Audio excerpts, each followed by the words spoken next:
আপনি যদি আজও সেই ওহির জ্ঞানের চর্চা করেন, আল্লাহ পাক এই পৃথিবীবাসীর বুকের মধ্যে আপনার জন্য সম্মান পয়দা করে দিবেন ইনশাআল্লাহ। দেখেন, ওই সেই জ্ঞানী যদি আপনি এখনো চর্চা করেন, আজও আপনি সম্মানিত হবেন ইনশাআল্লাহ। ব্যক্তি চর্চা করলে ব্যক্তি সম্মানিত হবে, একটা পরিবার চর্চা করলে ওই পরিবার সম্মানিত হবে, একটা সমাজ যদি চর্চা করে সেই ওহির জ্ঞান, ওই সমাজ সম্মানিত হবে। একটা দেশে যদি আপনি ওই ওহিভিত্তিক জ্ঞান ছড়িয়ে দেন, পুরো দেশকে আল্লাহ পাক সম্মানিত করবে ইনশাআল্লাহ, পুরো জাতিকে সম্মানিত করবে ইনশাআল্লাহ। আরো সামনে যান, এই যে আদম এবং হাওয়া আলাইহিস সালাম গাছের কাছে চলে গেলেন, ফল খেয়ে ফেললেন, কারণ আমরা আদম সন্তান, ভুল করি। আল্লাহ পাকের সাথে সাথেই বহিষ্কার করে দিয়েছেন না, আল্লাহ পাক তওবা করার জন্য কালিমা শিখিয়ে দিয়েছেন। সুবহানাল্লাহ, তাদের কালিমা জানা ছিল না।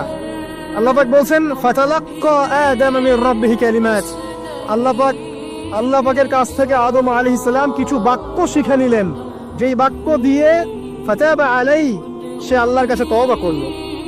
কোন সেই বাক্য? সূরা আরাফে আছে, রব্বানা যালামনা আনফুসানা ওয়া ইল্লাম তাগফির লানা ওয়া তারহামনা লানাকুনান্না মিনাল খাসিরিন। এই দোয়া কে শিখিয়ে দিয়েছে? আল্লাহ। এই তওবার বাক্য যে শিখিয়ে দেয়, এটা কি দয়ার পরিচয় নয়? আমরা আল্লাহর কাছে ফিরে যাব, তওবা করব, ইস্তেগফার করব, এই জ্ঞানটা শিখিয়ে দেয়া কি আল্লাহ পাকের দয়ার পরিচয় নয়?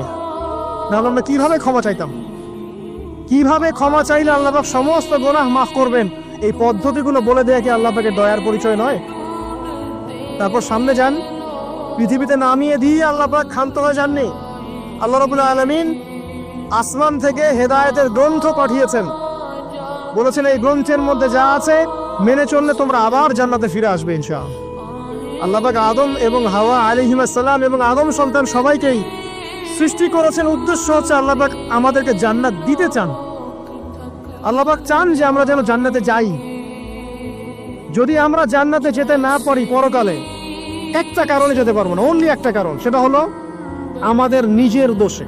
একটা কারণ, যারা জাহান্নামে যাবে মানুষ এবং জিনদের মধ্যে, নিঃসন্দেহে মহাবিশ্বে তারা ছাড়া জাহান্নামে যাওয়ার উপযুক্ত কেউ ছিল না। ও জাহান্নামে যাওয়ার উপযুক্ত ছিল বলেই আল্লাহ পাক তাকে জাহান্নামে পাঠাবেন। আর যারাই জান্নাতে যাবে প্রত্যেকেই শুধু আমলের বদৌলতে যাবে না, বরং আল্লাহ পাকের রহমতেই যাবে।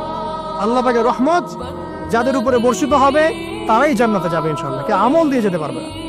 যত আমলই করি বলা যাবে না এই আমলের বদৌলতে জান্নাতে যেতে পারবো। আল্লাহ পাক দয়া না করলে হবে না। আল্লাহ পাক চান যে আদম সন্তান যেন জান্নাতেই যায়।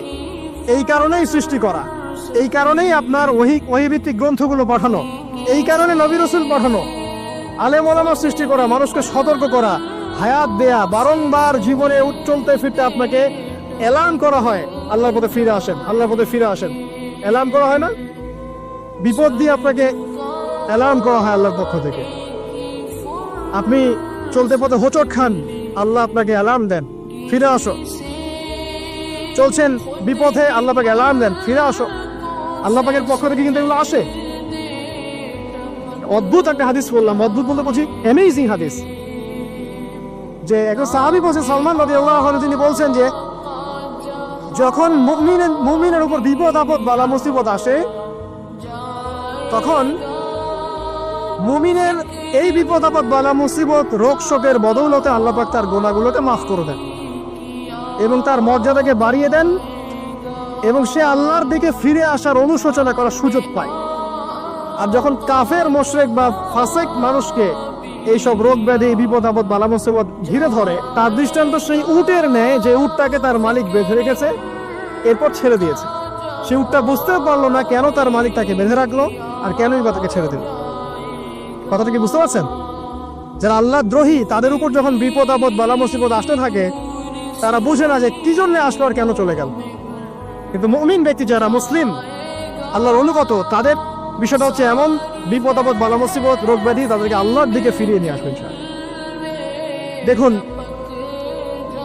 এই যে পৃথিবীতে নামিয়ে দেয়া, এরপর আল্লাহর পক্ষ থেকে ঐশী গ্রন্থগুলো পাঠানো, নবী রাসূল পাঠানো, আলেম ওলামা পাঠানো, আপনাকে হায়াত দেয়া, আপনাকে রিজিক দেয়া, এই শ্বাস নেওয়ার ক্ষমতা দেয়া, আপনাকে জ্ঞান বুদ্ধি দেয়া, বিবেক দেয়া, যে আমি তার পাশে লাউ গাছ উৎপন্ন করলাম। কোন গাছ? খেতে পারেন, এর শাক এবং এই যে ফল, এটার মধ্যে নিঃসন্দেহে এমন এমন কিছু উপাদান আছে যেটা হয়তো আমরা জানিও না, আবিষ্কার করা হয়নি। তিনি সুস্থ হয়ে গেলেন আলহামদুলিল্লাহ। কোথায় যাবেন? যে কোনো জায়গায় যান। নবী ঈসা আলাইহিস সালামকে চতুর্দিক থেকে আক্রমণ করছে ইহুদিরা। আল্লাহ রাব্বুল আলামিন তাকে এমন হেফাজত করলেন, তার কাছে তাকে উঠিয়ে নিলেন। এটা কি দয়ার পরিচয় নয়? এই যে একটু আগে তেলাওয়াত করলো শুরুর আগে নবী মুসা আলাইহিস সালামের ঘটনা। বানু ইসরাইল একটার পর একটা অবাধ্যতা করেই গেছে। আল্লাহ পাক তারপরেও তাদের কাছে নবী পাঠিয়েছেন, নবী মুসাকে পাঠিয়েছেন। ফেরাউনের মতো জালেম শাসকের হাত থেকে বানু ইসরাইলকে আল্লাহ পাক উদ্ধার করেছেন। এটা কি দয়ার পরিচয় নয়? নবী মুসা আলাইহিস সালাম গাছের নিচে বসে আছেন, খাবার নাই, বাসস্থান নাই, কিচ্ছু নাই, বরং তার গায়ে একটা অপবাদ দেওয়া হয়েছে যে তিনি নাকি একজন মানুষকে খুন করেছেন। অথচ তার ইন্টেনশন সেটা ছিল না। তিনি একটা ঘুষি দিয়েছেন লড়াই থামানোর জন্য, ওই এক ঘুষিতেই সেই ব্যক্তি ডেড। এবার তিনি গাছের নিচে বসে দোয়া করছেন, রব্বি ইন্নী লিমা আনজালতা ইলাইয়া মিন খায়রিন ফাকির। আল্লাহ, আমি নিঃস্ব অসহায় হয়ে এখানে বসে আছি, তুমি আমার উপর তোমার যে রহমত পাঠাবে আমি তার ভিখারি হয়ে বসে আছি। দোয়া করার সাথে সাথেই ওই শুআয়ব আলাইহিস সালামের মেয়ে হেঁটে হেঁটে চলে আসলো। তিনি স্ত্রী পেলেন, তিনি শ্বশুর পেলেন, একজন নবী পরিবার পেলেন, বাসস্থান পেলেন, চাকরি পর্যন্ত পেলেন। 8 বছর তিনি রাখালি করেছেন শুআয়ব আলাইহিস সালামের ফার্মের মধ্যে। দয়া মুহূর্তেই চলে আসবে, শুধু আল্লাহর দিকে অভিমুখী হলেই হয়। এবার দয়া। আইয়ুব আলাইহিস সালামের কথা মনে আছে না? দীর্ঘদিন রোগে ভুগছেন, চিকিৎসা হচ্ছে না, ভালো হচ্ছে না, শেফা হচ্ছে না।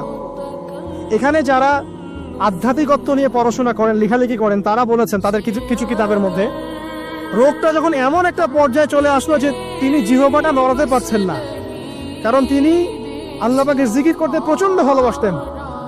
এক পর্যায়ে রোগটা এমন একটা জায়গায় চলে আসলো যে জিহ্বাটা তিনি নড়াতে কষ্ট হচ্ছে। তখন গিয়ে তিনি বলছেন, রব্বি আন্নী মাসসানি আদ-দুররু ওয়া আনতা আরহামুর রাহিমিন। হে আল্লাহ, আমাকে কষ্ট স্পর্শ করেছে, আর তুমি তো ক্ষমাকারী, রহমকারীদের মধ্যে সর্বশ্রেষ্ঠ রহমকারী। আমি জিকির করতে পর্যন্ত পারছি না, আল্লাহ আমার রোগটা শেফা দিয়ে দাও। বলার সাথে সাথে আল্লাহ রাব্বুল আলামিন প্রস্রবণ ঝর্ণা তৈরি করলেন, এখানে গোসল করো, শেফা হয়ে গেল। এগুলো কি রহমতের পরিচয় নয়? এখানে এক্সরের স্কলার এমনও বলেছেন, আজকে আমরা যারা বাহ্যিক সৌন্দর্য নিয়ে বেশি গর্ব করি আর কি, আত্মিক সৌন্দর্যের চাইতে বাহ্যিক সৌন্দর্য নিয়ে যারা বেশি গর্ব করি, যদি আল্লাহ পাক আমাদের পোশাকটাকে পরিবর্তন করে দেন, আত্মাটাকে দেহের পোশাক দেন আর দেহটাকে আত্মার পোশাক বানায় দেন, তাহলে দুর্গন্ধে কি আমাদের সামনে আসতে যাবে না। কথা মনে বুঝতে পারছেন না? আইয়ুব আলাইহিস সালামের আত্মাটা ছিল পবিত্র, পরিশুদ্ধ, তার দেহের মধ্যে রোগ হয়েছিল। আর এই পুরো বিশ্বের ম্যাক্সিমাম লোকের মানুষের রোগ এখন আত্মায়, দেহে নয়।